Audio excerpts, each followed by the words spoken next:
안녕하십니까, 공병호입니다. 사실상 이번에 윤 대통령의 탄핵 가결은 막을 수도 있었죠. 한동훈 씨가 조금 더 무게중심을 잡아줬으면 충분하게 방어가 가능했던 그런 사건입니다. 그래서 제가 이제 12월 8일 날 마치 예견이라고 하듯이 설문조사에 어떤 내용을 올렸는가 하니까 한동훈 주도 탄핵, 그런 표현을 썼거든요. 윤 대통령 직무 배제, 시급히 필요, 그 기사를 인용하고 제가 뭐라고 해석했는가 하니까 윤 대통령을 직무 배제하는 것은 사실상 한동훈이 주도하는 탄핵과 같다고 생각하는데 여러분은 어떻게 보십니까? 그게 여러분들 한 7만 명 정도가 설문조사형 해가지고 그렇게 생각한다 이렇게 보시는 분들이 77%, 그렇게 생각하지 않는다 이렇게 보시는 분들이 21%였거든요. 사실상 이번에 당론을 결정하고 그것에 준해 가지고 절차적으로 정확하게 지켰으면은 이번에 이 문제가 이렇게 어렵게 되지 않았죠.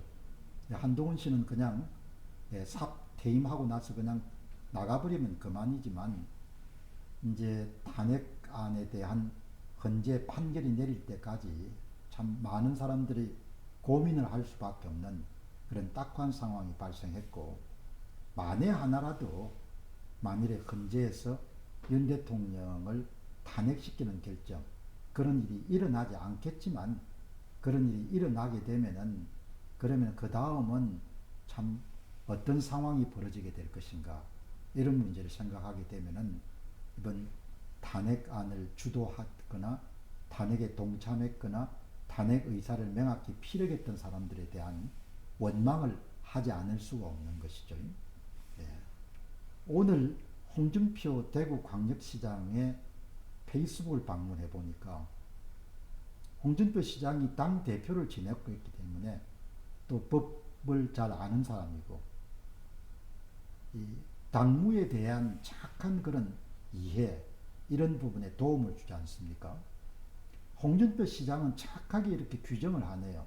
예.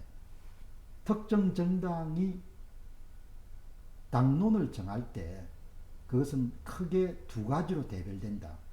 하나는 권고적 당론이 있고 다른 하나는 강제적 당론이 있는데, 권고적 당론은 당론을 어기더라도 크게 문제가 없다. 그것은 개인의 재량권을 허용하지만 당은 이것을 권합니다라는 그런 종류의 선언적 의미를 갖고 있기 때문에. 그러나 권고적 당론과 완전히 다른 것이 강제적 당론이다. 이 강제적 당론은 당에 속해 있는 사람이라면 모두가 의무적으로 따라야 되는 것이고, 이번에 탄핵 반대와 관련된 당론은 기본적으로 의원총회 3분의 2의 그런 지지를 받아서 채택된 강제적 당론이지 권고적 당론은 아니다. 명확하게 이런 이야기를 하네. 그리고 강제적 당론에 대해서 그것을 위반한 사람에 대해서는 당연히 징계 조치나 제명이 취해져야 된다. 이렇게 명확하게 여러분들 당무와 관련된 사안을 이야기를 하는 겁니다. 그러니까 이번에 의원총회 3분의 2의 의원들의 의견을 종합해가지고 강제적 당론이 결정이 된 겁니다. 그거를 한동훈 대표가 개인적으로 묵살해버린 겁니다. 그러니까 굉장히 절차상의 오류가 발생한 거죠. 그러니까 지금도 이제 보면은 오세훈 씨하고 맞서지 않습니까? 홍준표 시장은 강제적 당론을 어겼으니까 찬성표 던진 12명에 대해서는 당원권 정지 같은 징계를 하거나 아니면 이번 참에 그냥 내보내야 된다, 제명해야 된다, 이렇게 이야기를 하지 않습니까? 오세훈 씨는 너무 가혹하다, 그렇게 해서 안 된다, 이렇게 하지 않습니까? 딱 이 건만 보더라도 오세훈이 살아온 인생하고 홍준표가 살아온 인생이 그대로 충돌하는 겁니다. 이런 작은 사안을 보더라도 그 사람이 그 사건에 대해서 어떤 입장을 견지하냐를 보게 되면 그 양반의 인생관, 세계관을 다 이해할 수가 있는 거죠. 홍준표 시장은 펄쩍 뛰는 겁니다. 무슨 소리를 하는 거냐. 권고적 당론도 아니고 강제적 당론을 위반한 사람에 대해서 온정주의가 웬 이야기냐.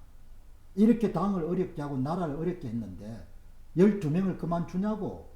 당원권 정지점 초강경 조치를 취해야 된다. 이렇게 이야기하지만 오세훈 씨는 아니되옵니다. 그렇지 않고 그냥 묻고 넘어가야 됩니다. 당을 분열하는 일입니다. 그렇게 이야기하지 않습니까?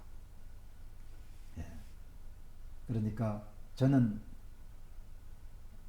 홍준표 시장 이야기가 옳다고 보거든요. 이렇게 한국 사회가 옳고 그름을 명확하게 구분하지 않기 때문에 어려움을 많이 겪지 않습니까? 옳은 것은 옳은 것이고 틀린 것은 틀린 것이지 옳은 것기도 하고 틀린 것기도 하고 이런 거 없거든요.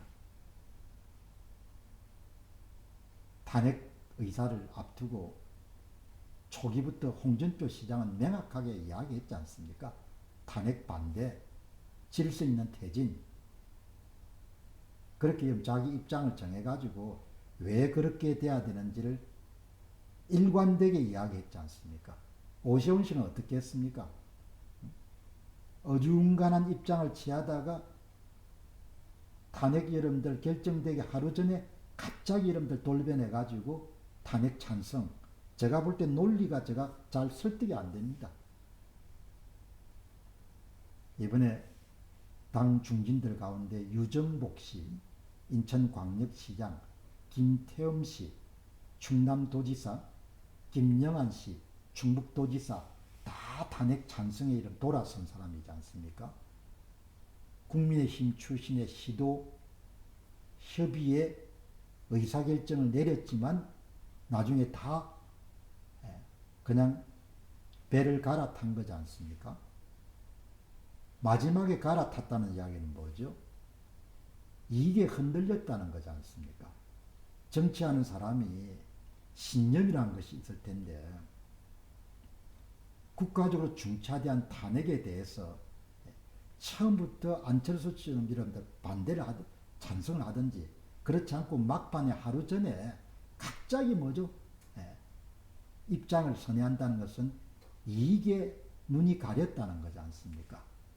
그게 젊은 국회의원이 하게 되면은 철이 좀 없다라고 제가 그냥 그렇게 간주할 건데 나이 살들 다 먹고 정치적 경험은 그 어느 누구보다도 뒤떨어지지 않는 정도로 많이 한 사람들이 막판에 이름들 갈아타면 되겠습니까? 안 되는 거죠. 안철수 씨는 처음부터 탄핵을 고집했으니까 그게 옳다고 생각을 안 합니다. 철딱서니가 없다고 생각하니까. 정치를 할 정도가 되면은 자기가 내린 의사결정이 전후방 파급 효과가 어떻게 미칠지, 단기적인 효과는 어떻고 중장기적으로 어떤 효과를 미칠지 정도는 좀 염두에 두어야 되지 않습니까? 그런 것을 도저히 계산할 수 없으니까 탄핵 동참 대열에 들어서는 거지 않습니까? 결국은 여러분 탄핵이라는 것이 지금 헌법재판소에 어떻게 판결을 내릴지 모르겠지만 헌재에서 만에 하나라도 탄핵에 대한 일 손을 들어주게 되면은 그걸로 대한민국은 그냥 자유민주주의는 거의 끝장이 난 겁니다. 예, 좌파들이 그냥 전체 다 그냥 나라를 그냥 도리체 뭐죠 납치하는 겁니다. 그 정도 이런 생각이 없어가지고 정치를 어떻게 하겠습니까? 그러니까 뭐 오세훈 씨나 안철수나 다 스스로 다 잘난 사람들이니까 잘났다고 생각하지만 제가 볼 때는 사려 분별 능력이나 지혜나 세상을 바라보는 그런 시각이나 이런 부분이 너무나 좁고 짧은 것 같습니다. 그리고 윤 대통령이 사적 욕심을 가지고 이번에 계엄을 선포한 게 아니지 않습니까? 한국의 대다수 이런 정치인들이 침묵할 수밖에 없는 침묵하는 선거 부정 문제를 들고 나온 거지 않습니까? 그러면은 정치를 하는 사람 같으면은 그 문제가 내가 심각한 거 아는데 내가 정치를 해야 되기 때문에 침묵해 왔던 것을 윤 대통령이 저렇게 나서서 하시니까 내가 나서가 도울 수는 없지만 뒤에서 표나지 않게라도 좀 힘을 더해 드려야겠다. 이렇게 생각을 할 수 있어야 되지 않습니까? 대체로 한국 사람들이 좀 싸가지가 없죠. 고마움을 모르고 무임승차에 능하고 그거는 여러분 하지 못할 망정 그저 탄핵에 동참을 하고 탄핵을 적극적으로 주도해 있을 수 없는 겁니다. 이번에 안철수 씨나 오세훈 씨나 유정복 씨나 김태용 지사나 김영한 지사나 배속까지 바닥을 다 보여준 겁니다. 탄핵 이번에 찬동한 사람들은 앞으로 추가적으로 한 몇 번 정도 더 다루도록 그렇게 하겠습니다. 감사합니다.